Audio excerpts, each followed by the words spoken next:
Good evening students. आज के आमार क्लासेर टपिक हलो कि थैलासेमिया। ताहले first of all what is thalassemia. ठीक है, आमरा এই थैलासेमिया सम्बन्धे एकटू शर्टे किन्तु एकटू माने डिटेल्सटाई एकटू शर्ट करे आलोचना करब। आशा करी तोमादेर किछु उपकार होबे এই क्लासटा থেকে।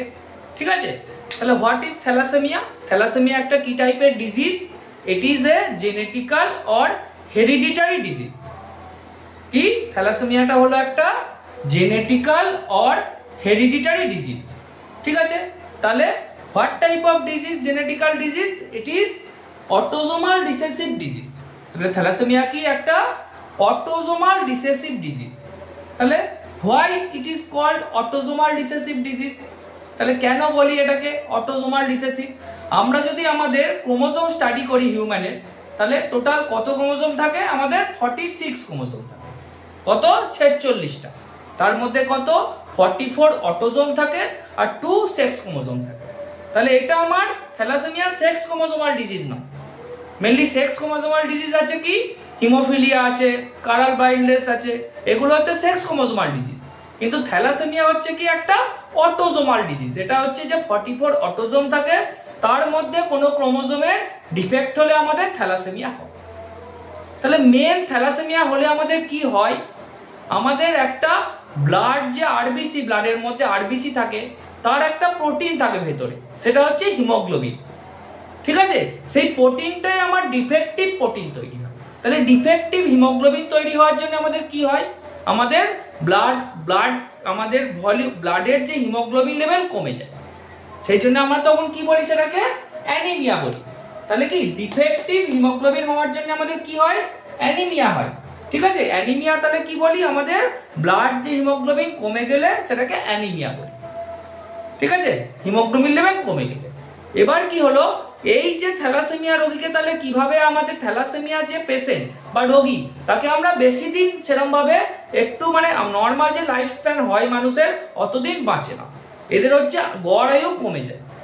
কিন্তু আবার গড় আয়ু কমে যাওয়ার সঙ্গে সঙ্গে কি হয়? এদেরকে রক্ত বদলে বদলে আমাদের কি হয়? বাঁচিয়ে রাখতে হয়। তাহলে আমাদের কিভাবে বাঁচিয়ে রাখতে হয়? আমাদের কি নিড ফ্রিকোয়েন্ট ব্লাড ট্রান্সফিউশন। ঠিক আছে, খুব তাড়াতাড়ি আমাদের কি ব্লাড ট্রান্সফিউশন করার প্রয়োজন পড়ে, তবেই আমার ওই পেশেন্টটাকে বাঁচিয়ে রাখা যায়। সেটা মেনলি কোনগুলোকে? থ্যালাসেমিয়া মেজরকে। ঠিক আছে, মেজর যে থ্যালাসেমিয়া হয় সেগুলোকে, ওকে, সেগুলোকে বাঁচিয়ে রাখা যায়। আর একটা জিনিস আমাদের এই থ্যালাসেমিয়া সম্বন্ধে জানতে হবে, এই বারবার রক্ত বদলানোর ফলে আমাদের কিছু অর্গানে আমাদের এফেক্টিভ হয় কি? আয়রন ডিপোজিশন পড়ে যায়। কিছু অর্গানে কি আয়রন ডিপোজিশন পড়ে যাওয়ার ফলে কি হয়ে যায়? কিছু অর্গান এফেক্টেড হয়। তার মধ্যে কি মেন হচ্ছে কি হার্ট এন্ড লিভার, এই দুটো হচ্ছে আমাদের ডিফেক্ট হয়, এই দুটো আমার এফেক্টেড হয়। এবার যদি আমরা টাইপস দেখি, থ্যালাসেমিয়া 2 টাইপস, একটা আলফা থ্যালাসেমিয়া, কি একটা আলফা থ্যালাসেমিয়া, একটা বিটা থ্যালাসেমিয়া। ওকে, তাহলে এটা 2 টাইপ। তাহলে আলফা থ্যালাসেমিয়া কত নম্বর অটোজোমে ডিফেক্ট হলে হয়? 16 নম্বর অটোজোমে ডিফেক্ট হলে হয়। আর বিটা থ্যালাসেমিয়া 11 নম্বর অটোজোমে ডিফেক্ট হলে হয়। ওকে, আবার বিটা থ্যালাসেমিয়ার মধ্যে আমার 3 টাইপস আছে। একটা হচ্ছে কি মেজর, একটা ইন্টারমিডিয়েট, একটা মাইনর। কি একটা মেজর, একটা ইন্টারমিডিয়েট, একটা মাইনর। তাহলে এইটা হচ্ছে মেজরকে বলি beta thalassemia major, beta thalassemia intermediate আর বিটা থ্যালাসেমিয়া মাইনর। ওকে, এই 3 টাইপস বিটা থ্যালাসেমিয়া হয়। তার মধ্যে বিটা থ্যালাসেমিয়া মেজরে হচ্ছে হিমোগ্লোবিন লেভেল একদম কমে যায়, লেস দেন 7 গ্রাম পার ডিএল, যেটা আমরা সিভিয়ার অ্যানিমিয়া বলি। তারপরে হচ্ছে ইন্টারমিডিয়েটে একটু বাড়ে 7 থেকে 10 গ্রাম পার ডিএল, সরি ঠিক আছে, এটা হচ্ছে 7 গ্রাম পার ডিএল, এটা 7 থেকে 10 গ্রাম পার ডিএল। আর হচ্ছে মাইনরে কি হয়? আমার কি হচ্ছে আর একটু বাড়ে, গ্রেটার দেন 10 গ্রাম পার ডিএল। ওকে, এভাবে আমাদের হিমোগ্লোবিন লেভেলটাও ভ্যারি করে।